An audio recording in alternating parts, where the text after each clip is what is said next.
오늘 설교 제목을 한번 보겠습니다. 설교 제목 같이 읽어봅니다. 신의 성품에 참여하는 자. 오늘 6번째. 신의 성품이 8가지인데 믿음의 덕의 지식을 지식의 절제 인내의 경건의 형제우애의 사랑을 더하라. 그래서 오늘은 8가지 성품의 맨 마지막 성품인 사랑에 대해서 이제 은혜를 같이 나누고자 합니다. 여러분, 대부분 사람들이 임종 직전에 인생을 돌아보면서 후회하는 것이 있다고 합니다.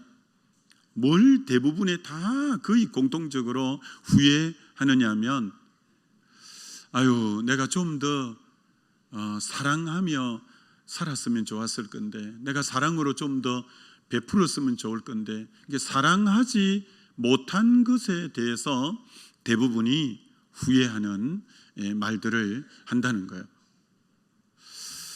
그래서 여러분, 후회 안 하시려면 정말 사랑하는 삶을 우리가 살아가야 됩니다. 저 교회가 건강한 교회인가, 저 성도가 건강한 성도인가 어떻게 할 수 있을까요? 뭘 보고 알 수 있을까요? 사랑을 보고 평가하면 정확하게 평가할 수 있습니다.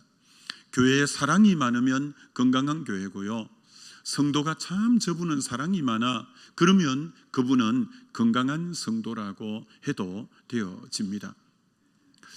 고린도전서 13장 1절로 3절에 보면 너가 사람의 방언과 천사의 말을 하고 산을 옮길 만한 믿음이 있고 예언을 하고, 그리고 정말 모든 것으로 구제하고 몸을 불사르는데 내어줄지라도 사랑이 없다면 아무 소용이 없다. 사랑이 없다면 아무것도 아니다 라고 했습니다. 그래서 사랑 빠지면 별별 일이 다 있어도 아무것도 아니라고 말하는 것이죠. 이게 신앙의 건강도는 사랑으로 정확하게 평가되어진다, 이렇게 말할 수 있는 거죠. 여러분, 수년 전에 후안 카를로스 오르티즈 목사님이 제자입니까? 이 책이 전 세계적인 베스트셀러가 된 적이 있었습니다. 이분이 그 뒤에 책을 쓴 것이 사랑에 관한 책인데 제목이 되게 깁니다. 사랑, 그것은 빵을 만들 때 들어가는 밀가루와 같습니다. 이런 책을 또 그 다음에 썼는데요, 그 책에 보니까 이렇게 말해놓은 거죠. 그리스도인의 삶은 무엇으로 되어지는가? 대부분 그리스도인들은 그리스도인의 삶에 들어가야 될 요소가 기도, 예배, 사랑, 섬김, 봉사, 성경 공부, 이런 것이 들어가야 된다, 이렇게 생각한다는 거죠. 그래서 그 여러 가지 그리스도인의 신앙생활의 요소 중에 하나가 대부분이 사랑이라고 생각한다는 거죠. 그래서 사랑이 조금 부족해도 나머지 기도로 채우고 봉사로 채우고 이렇게 채우면 되는 것이 신앙생활이라고 생각한다라는 거죠. 그러나 이 후안 카를로스 오르티즈 목사님은 그렇지 않다라는 것이죠. 사랑은 그리스도인의 삶의 많은 요소 중에 하나가 아니라 그리스도인의 삶 자체가 곧 사랑이다. 삶 자체가 곧 사랑이다. 그렇기 때문에 사랑이 빠지면 그리스도인으로서의 의미는 아무것도 없다. 그리스도인의 생활에 사랑은 빵을 만들 때 밀가루와 같은 것이다. 빵 만들 때 물이 없거나 이스트가 없을 때는 다른 것으로 대용해도 되지만, 밀가루가 없으면 아예 빵 자체를 만들 수 없는 것처럼 사랑이 없으면 신앙생활에 아무것도 이루어지지 않는다. 사랑은 그리스도인이 살아가는데 가장 기본적이면서 필수적인 중심 요소가 사랑이다, 이렇게 이제 그 책에는 표현해 놓고 있습니다. 사랑은 여러 신앙의 요소 중에 하나가 아닌, 사랑이 없다면 신앙에 의미가 없고, 사랑은 가장 기본적이면서도 중심의 부분이 사랑이다, 이렇게 말씀하고 있는 것이죠. 성경 전체는 하나님이 세상을 이처럼 사랑하는 사랑의 이야기가 기록되어져 있는 것이 성경이지요. 우리는 탕자같이 아버지를 멀리 떠나도 그 사랑으로 끝까지 기다려주시고 돌아오기를 원하시는 것이 참 하나님의 사랑으로 그렇게 그려놓고 있는 거죠. 어떤 중학교 선생님이 간증을 하셨는데 참 들으니까 은혜가 되었어요. 요즘 중학교 교사하기가 정말 어렵다고 합니다. 얘들을 조금 잘해주면 선생님을 만만하게 보고, 엄하게 호통을 치면 요새는 호통 친다고 무서워하지도 않는데요. 그래서 사랑으로 이렇게 따뜻하게 대해줘도 그럼 막 기어 올라타려고 하고, 또 엄하게 해도 전혀 눈도 깜짝 안 하고, 그래서 아이들을 가르치기가 너무 힘들다는 거죠. 그래서 교사하기가 너무 고민스러웠는데 어느 날 그 중학생 중에도 제일 다루기 힘든 중학생이 중2래요.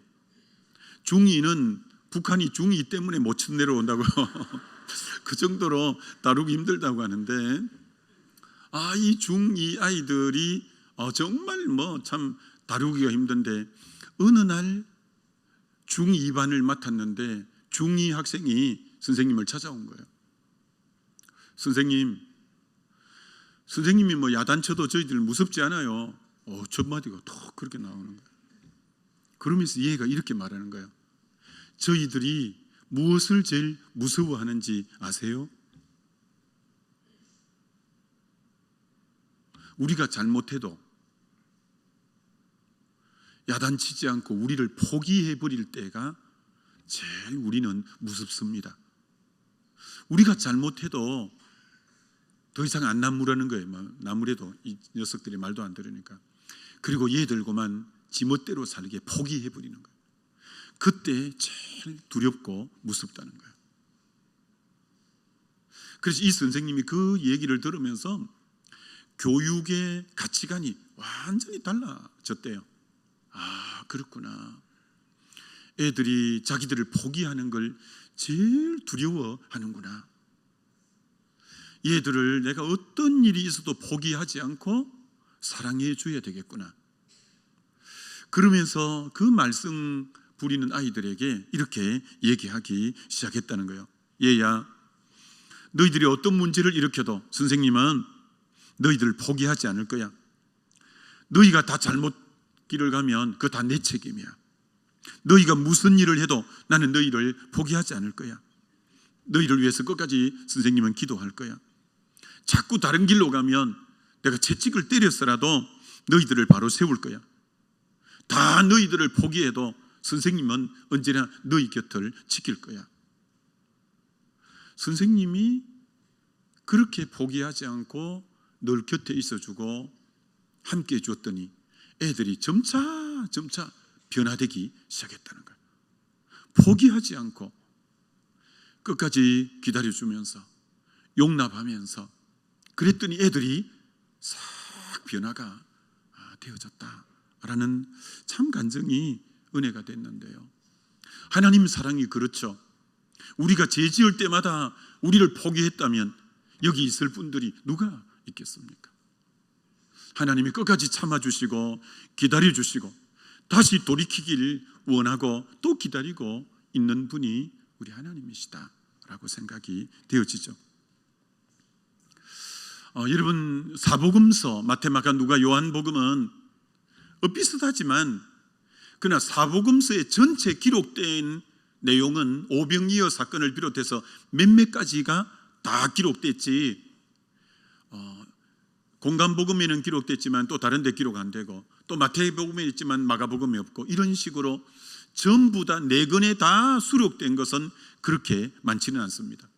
여러분, 그 중에 하나가 뭐냐면 베드로가 예수님을 저주까지 하면서 3번 부인한 그 내용은 사복음서에 전부 기록되어져 있다는 거예요.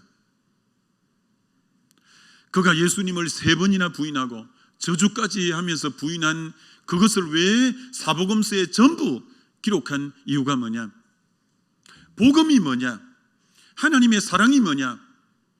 베드로가 그렇게 부끄러운 일을 하고 수치스러운 일을 하고 그렇게 주님 앞에 정말 몹쓸 짓을 했지만 끝까지 주의 사랑으로 그를 덮어주고 그를 받아주고 기다려줬더니 그가 통곡하고 회개했고 다시 그가 새 사람이 되어서 내 양을 먹이라, 내 양을 치라면서 그를 회복시켜서 정말 그에게 다시 기회를 주는, 복음은 그의 허물과 그의 수치와 그의 부끄러움을 철저하게 보혈로 덮고 십자가 사랑으로 덮고 다시 용서하고 받아주고 다시 회복시켜서 새롭게 일할 수 있도록 만드는, 이것이 복음의 능력, 십자가의 능력인 줄 믿습니다. 그렇습니다. 여러분 성경에는 창세기부터 계시록까지 사람을 영웅시하는 책은 아무도 없습니다. 오직 하나님과 예수 그리스도 삼위의 하나님만 높이지 사람 자체를 높이는 책은 전혀 없습니다. 아브라함이 믿음의 조상이지만 그가 애굽에 내려가서 자기 아내를 여보 누이라고, 누이 동생이라고 하세요. 한번 내보고 한번 해봐요. 오빠 해봐요. 오빠 해봐요. 왜? 자기가 자칫하면 자기 아내 때문에 죽게 되는 거예요. 자기 아내 빼앗아 간다고 자기 죽을까 해서. 그 인간의 그 비열함, 그런 모습도 믿음의 조상인데도 그대로 오픈해 놓는 거예요. 자기 아내의 말을 듣고 몸종 하갈을 취해서 이스마엘을 낳는 바람에 하나님이 13년 동안 침묵하는 그의 인본주의적이고 믿음으로 결정하지 않고 아내의 말을 듣고 행해서 낭패를 댄 그 사건도 그대로 적어 놓는 거예요. 사람을 영웅시하지 않아요. 다윗이 내 마음에 합한 자고 왕 중의 왕인데도 불구하고, 다윗의 언약까지 하신 하나님임에도 불구하고 그가 남의 아내를 범한 정말 몹쓸 짓을 한 것을 고스란히 드러내요. 자기가 죄짓고 남의 아내에게 임신을 시켜놓고 그걸 가리려고 그의 남편을 전장에서 불러내어서 술을 먹여서 자기 아내와 자기하면서 자기가 피해 가려고 하는 그 인간의 비열함을 그대로 적어 놓아요. 그래도 말을 안 듣자 요압에게 편지를 써서 화살이 가장 많이 날아오는데 이 사람을 세워서 죽이라는 그의 악한 행동도 그대로 적어놔요. 인간의 그 인간 속에 있는 그 비열함, 악함을 하나도 숨기지 않고 그대로 드러내요.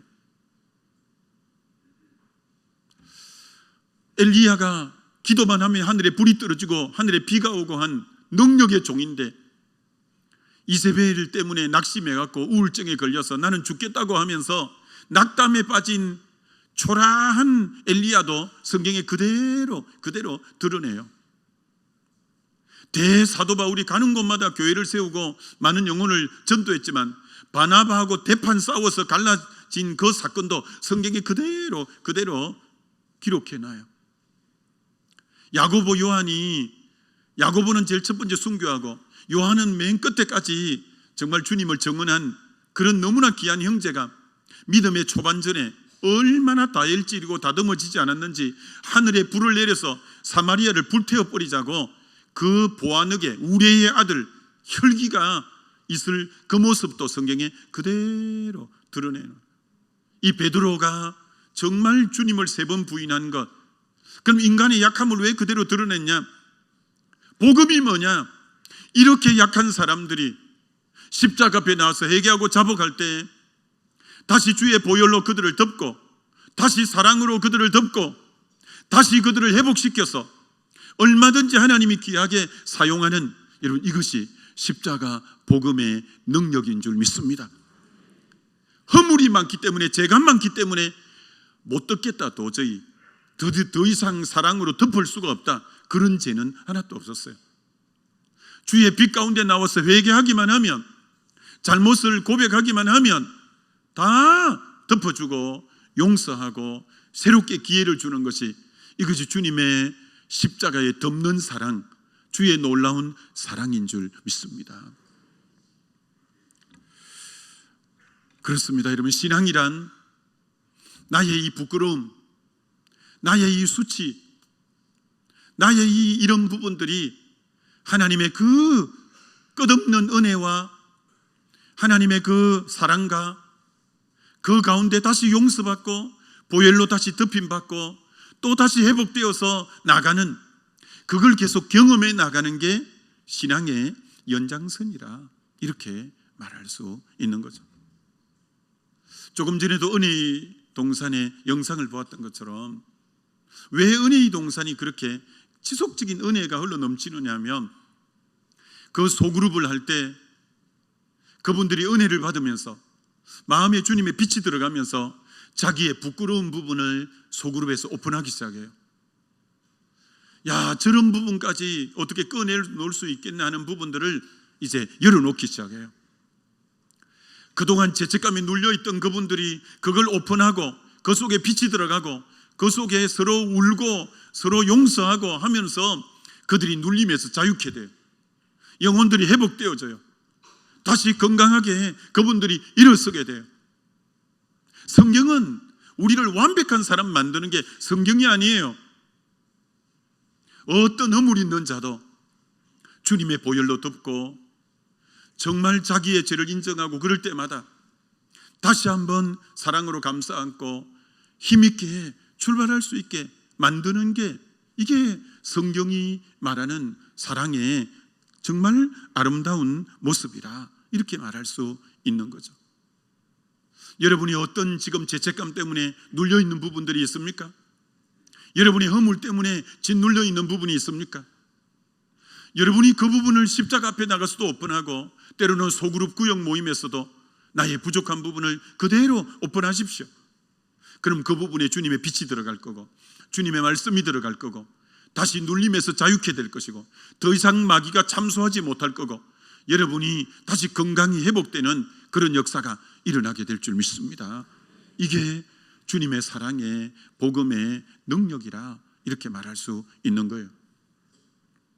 저와 여러분들은 다 인격이 주님의 형상으로 닮아가는 여정이지 완벽한 하나님의 형상을 닮아서 완숙한 그런 성품을 갖춘 자는 아니에요.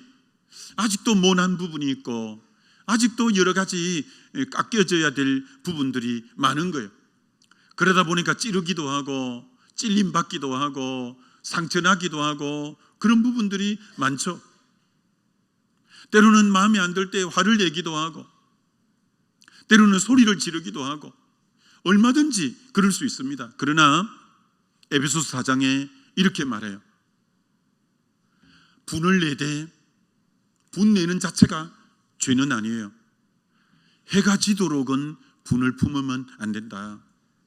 너 신앙생활할 때 지체들과 이렇게 믿음 생활할 때 어떻게 사람이 저런 말을 할 수가 있어? 어떻게 저런 행동을 할 수가 있어? 어떻게 저렇게 자기 중심적일 수가 있어? 어떻게 사람이 저렇게 이중적일 수가 있어? 막 그럴 때 때로는 화가 나고 분이 나고 그럴 수가 있지만 그러나 그 분을 오래 품으면 안 된다는 거예요. 왜 분을 오래 품으면 안 되냐? 마귀가 틈을 탄다는 거예요.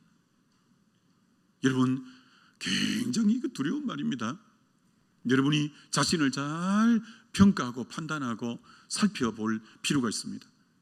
상대방이 미운 말과 미운 행동을 하는 것과 내가 어둠의 영, 미움의 영에 사로잡힌 것은 별개의 문제예요. 얼마든지 사람들이 미숙해서 미운 행동, 미운 말 할 수가 있어요. 그 마음이 상할 때가 있어요. 상처받을 때가 있어요.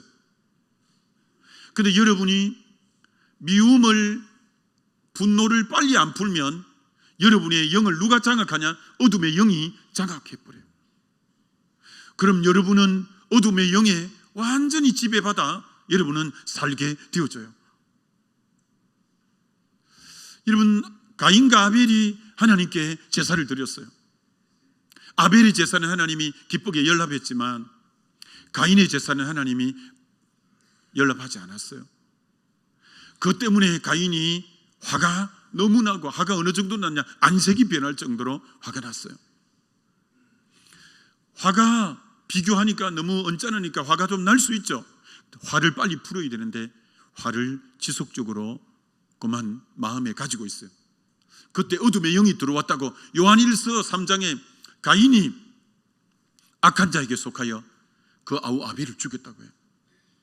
분노하는 마음을 오래 지속하고 있을 때 누가 들어왔냐?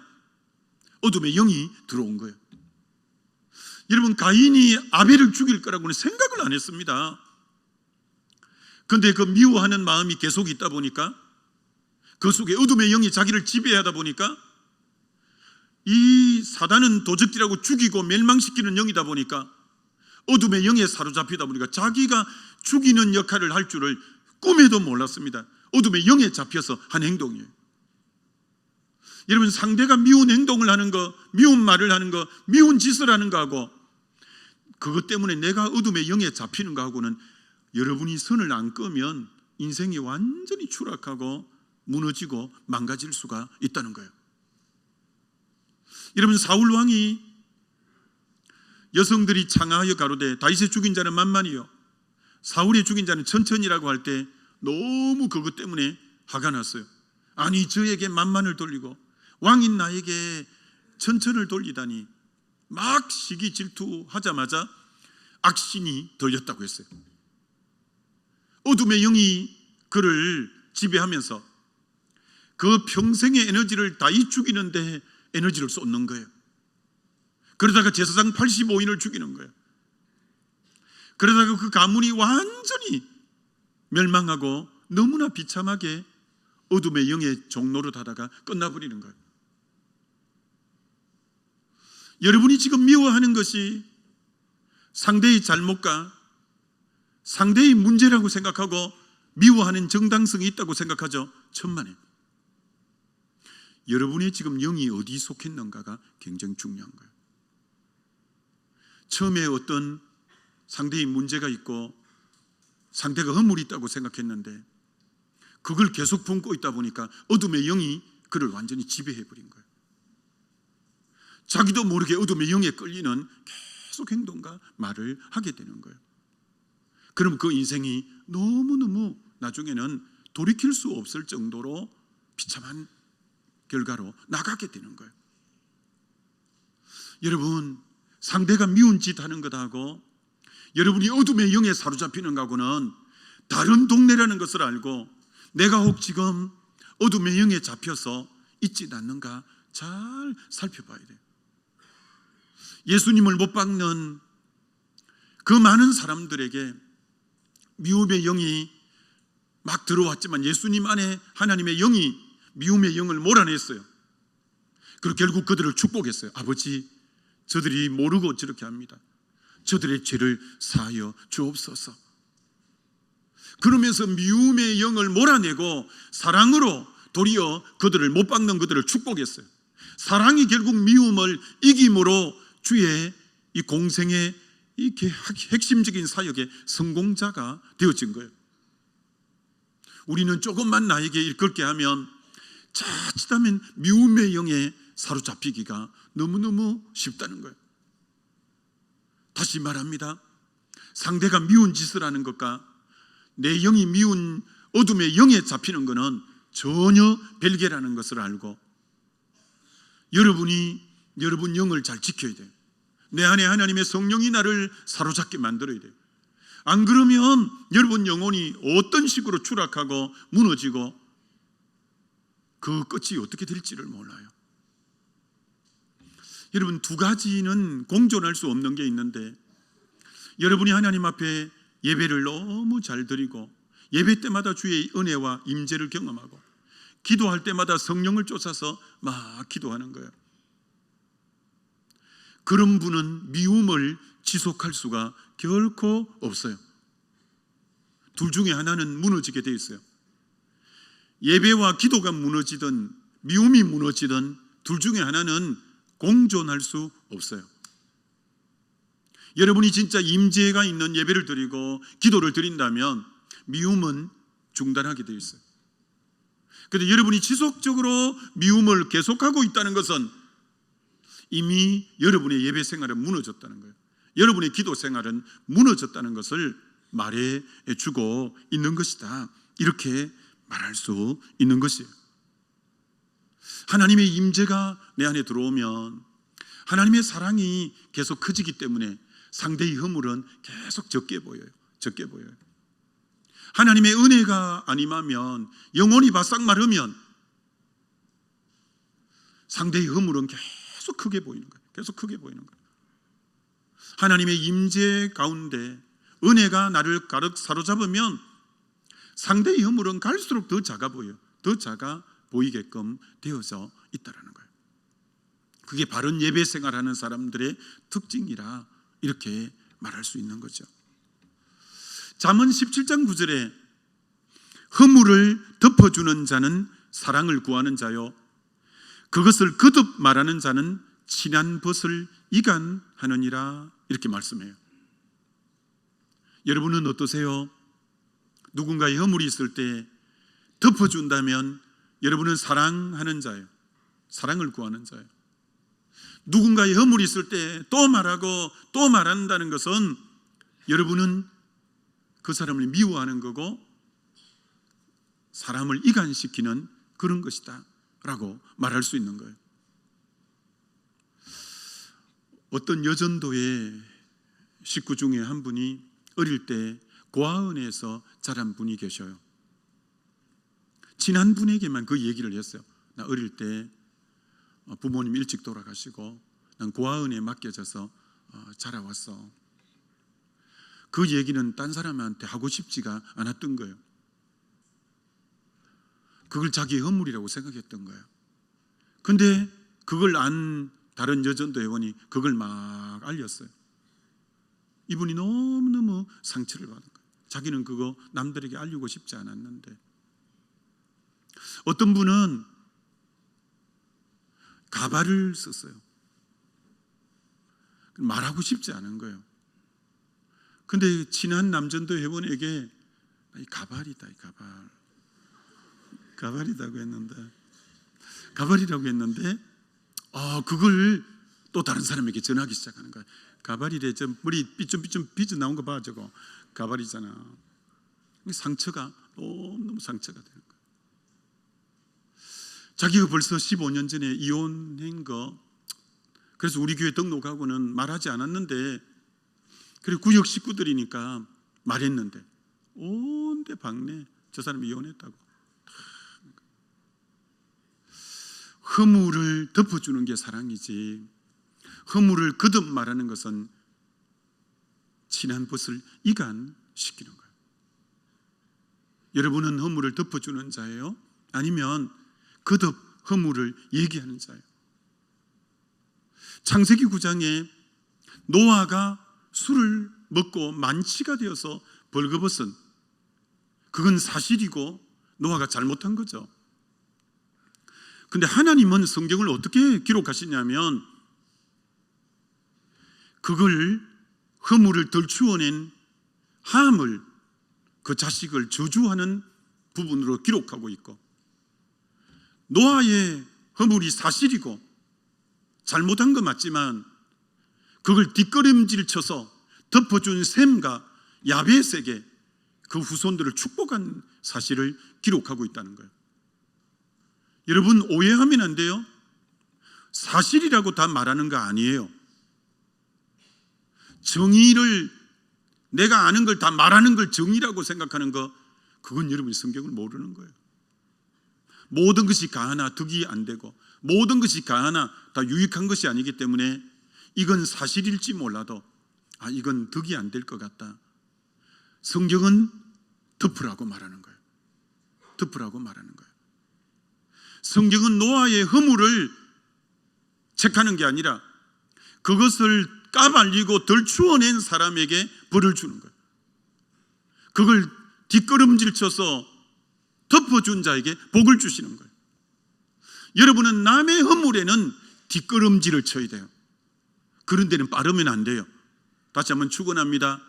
남의 허물에는 뒷걸음질 쳐서 늦게 도착하고 늦게 알았더라도 감추어주는, 덮어주는 그런 인격 되어지시기를 바랍니다. 이런 인격 안 돼요. 허물이 있으면 제일 그 사람한테 물어보면 알걸. 완전히 정보통이 되어서 그런 거 정말 안 좋은 거예요. 안 좋은 거예요. 남의 허물에는 뒷걸음질을 쳐야 돼요. 뒷걸음질을 쳐야 돼요. 뒷걸음질 쳐서 여러분이 덮어야 돼요. 성경이 말하고자 하는 것은 노아의 허물이 아니라 그걸 덮어주었냐 덮어주지 않았냐를 성경이 다루고 있다는 것을 여러분이 간과하면 안 된다는 거예요. 여러분, 허물을 덮어줄 때 하나가 되어지는 거죠. 허물을 거듭 말할 때 이간이 되어지는 겁니다.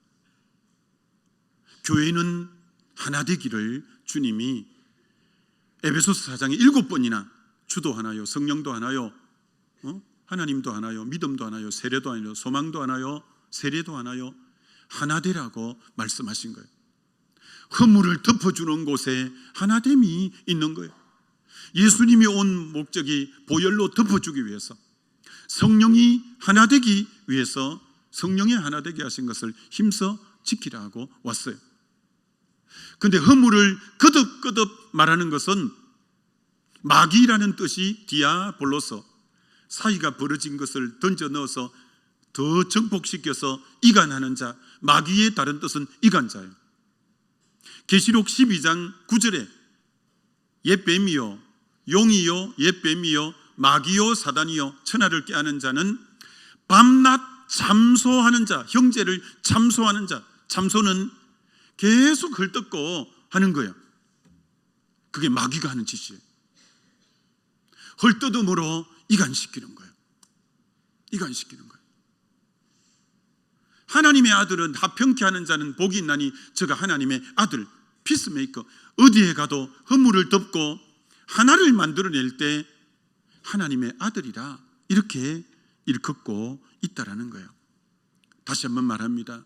여러분은 어디 가도 평화를 만들어내고 허물을 덮고 하나를 만들어낸 주님의 의의 병기가 되지, 끊임없이 허물을 덜추어내는 불의의 병기가 되지 않기를 주의 이름으로 축원합니다. 우리가 마귀의 도구로 쓰임받아서는 안 되는 거죠. 여러분, 영국 런던에 가면 브라더호프 기독교 공동체, 그 공동체가 왜 유명하냐면 기독교 공동체로는 제일 오래된 공동체. 여러분, 공동체 생활을 하는 게 쉬운 게 아니잖아요. 근데 200년을 넘어간 공동체가 그 공동체. 여러분, 그 공동체의 원칙이 딱 2가지밖에 없어요. 첫 번째, 그 공동체가 200년을 넘긴 원칙이 뭐냐? 절대 이 공동체 안에는 뒷담화하지 않는다. 첫 번째 원칙. 두 번째, 용서한다. 그 두 번째 원칙. 브라더호프 공동체의 2가지 원칙은 뒷담화하지 않는다. 두 번째, 용서한다. 라는 게 그 브라더호프 공동체의 가장 특징이라는 거예요. 어느 정도로 뒷담화를 하지 않냐? 누가 나에게 서운하게 해도 그걸 부부 사이에도 얘기하지 않는다는 거예요. 이게 단 한 사람에게 가서 할 수 있다는 거예요. 서운하면 부부 사이에도 그 공동체는 하지 않기로 한다는 거예요. 근데 한 사람에게 하는데 누구에게? 서운할 때 딱 한 사람에게 가서 말하면 되는데 그 한 사람이 누구냐? 당사자에게 가서. 당사자에게 가서 나 그거 좀 서운했어. 그거 나 좀 서운했다니까. 당사자에게 가서는 말해도 되지만 부부 사이라도 누가 나에게 섭섭할 때 그걸 전해버리면 그 아내하고도 거리가 멀어지게, 그 사람하고 멀어지게 될 수 있는 거예요. 그리고 두 번째는 용납하고 용서함으로 그 공동체가 200년을 지켜왔다는 거예요. 여러분, 세상 살아가면서 사람을 얻는 것처럼 진짜 귀한 것을 얻는 것은 없다고 할 수 있죠. 어떻게 하면 사람을 얻을 수 있을까요? 어떻게 하면 사람이 계속 나에게 멀어질까요? 이렇게 하면 사람을 얻고 이렇게 하면 사람이 멀어집니다. 여러분이 어떤 가까운 사람하고 이렇게 늘 같이 있는데 이 사람이 말하는 습관을 늘 보니까 언제나 남의 허물이 있으면 덮어주는 얘기를 하는 거예요. 덮어주는 얘기를 하는 거예요. 그러면 그 주변에 있는 사람이 그분을 이렇게 신뢰하는 거예요. 저분은 언제나 남의 허물을 덮어주는구나. 저 사람은 내 허물도 덮어주겠구나 하면서 신뢰를 하고 인정을 하고 마음을 준다는 거예요. 반면에 사람을 멀리하는 사람이 누구냐? 만나기만 하면 누구 허물을 물고 와서 너무 남의 허물을 얘기하는 거예요. 처음에는 별식것 같아서 뱃속 깊은 데로 내려가니까 막 궁금하고 달콤한 귀를 기울이지만 2번 듣고 3번 듣고 하면 두려움이 딱 오면서 이 사람도 언젠가 내 허물을 남에게 또 흘러보내겠구나. 이 사람 내 허물을 이런 방식으로 또 다른 사람에게 전하겠구나. 그래서 이 사람에게 마음을 닫는다는 거예요. 이 사람을 멀리한다는 거예요. 여러분이 사람을 얻는 법은 어떤 사람의 허물을 들어도 여러분 딱 선에서 덮어주는 거예요. 그럼 다른 사람도 저 사람 내 허물도 덮어주겠구나. 계속 그 사람 당사자 허물이 아니라도 허물을 얘기하면 저 사람 언젠가 내 허물도 얘기하겠구나 하면서 마음을 닫아버리고 멀어진다는 거예요. 여러분은 어떤 자예요? 여러분은 어떤 자예요? 마지막 결론, 우리 지난 제자 훈련할 때 유기성 목사님의 나는 죽고 예수로 사는 삶에 대해서 필독서로 읽었는데 그 책에 이런 내용이 나옵니다. 사람들이 사랑을 힘들다고 말합니다. 그것은 자기 힘으로 사랑하려고 하기 때문에 사랑이 힘듭니다. 하나님이 사랑하라고 한 것은 자기 힘으로 사랑하는 게 아니라 주님의 사랑으로, 예수님의 사랑으로 사랑하라고 한 겁니다. 자, 그럼 어떻게 하나님의 사랑으로 사랑하는가? 그것은 십자가 복음을 바로 이해해야 합니다. 십자가 복음은 로마서 6장에 내가 그리스도와 함께 나도 같이 죽었고 나도 같이 부활했다는 것을 믿을 때 언제나 주님의 십자가 앞에 딱 설 때마다 주님, 나 누구누구는 그리스도와 함께 죽었음을 인정하고 고백합니다라고 실제로 그 앞에 자기를 딱 죽음으로 내려놓을 때 그때부터 주님이 내 안에서 살아주실 때에 형제가 용납이 되고 품어낼 여유가 있고 된다는 거예요. 때로는 이렇게까지 고백하라는 거죠. 정말 형제를 내가 품어낼, 하나님 난 저 사람 용납 못하겠습니다. 난 저 사람 품어낼 마음이 없습니다. 그런 자기의 옹졸한 모습까지도 그대로 죽음으로 넘기라는 거예요. 주님, 내가 너무 옹졸해서 난 저 형제 받아내기 힘들어요. 난 저 행동을 정말 묵과하기가 내 마음으로는 좀 힘듭니다.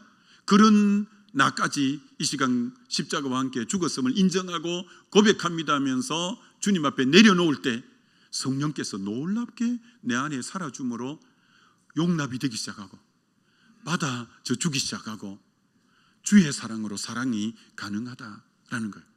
여러분도 그렇게 해보셔요. 그렇게 되어지는 걸 경험하게 될 거예요. 아무쪼록 우리 그리스도인의 가장 신앙의 성품의 완성이 사랑이고 방금 밑에 앞에 7가지의 성화의 절정이 사랑이라는 것을 알고 사랑이 많은 그리스도인 다 되어지시기를 주님의 이름으로 축원합니다.